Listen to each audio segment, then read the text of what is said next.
Oke guys, hari ini kita akan coba tes atau uji tes unboxing drone Nartor NX5 yang harganya lumayan murah ya, untuk sebuah drone yang punya kapasitas lebih.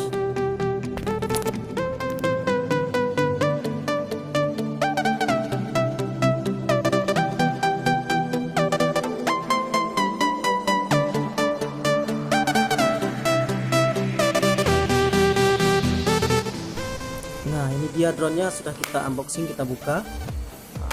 Alatnya lengkap, dikasih juga dua baling-baling atau baling-baling cadangan jika kita mungkin drone-nya nanti menabrak pohon atau apa, kita sudah ada baling-baling cadangan, juga lengkap dengan bautnya. Nah, ini dia drone-nya. Bagus ya, lumayan lah untuk sebuah drone standar. Oke, kita sudah di lapangan sekarang. Kita sudah meletakkan drone-nya di permukaan tanah supaya terbangnya nanti stabil. Kita kalibrasi dulu, kita coba cari-cari dulu sinyal. Kita kalibrasi supaya drone-nya nanti sempurna terbang.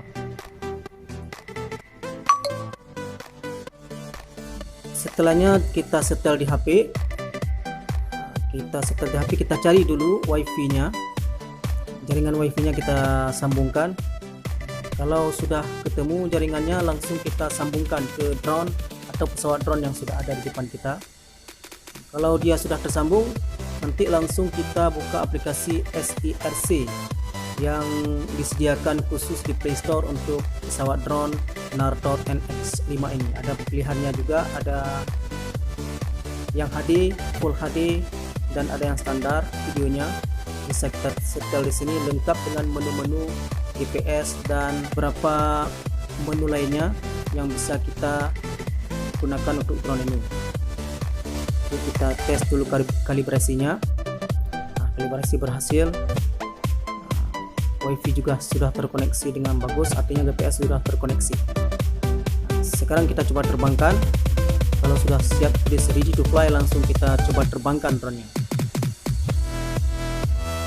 Oke, ya kita coba. Drone-nya sudah siap-siap untuk terbang.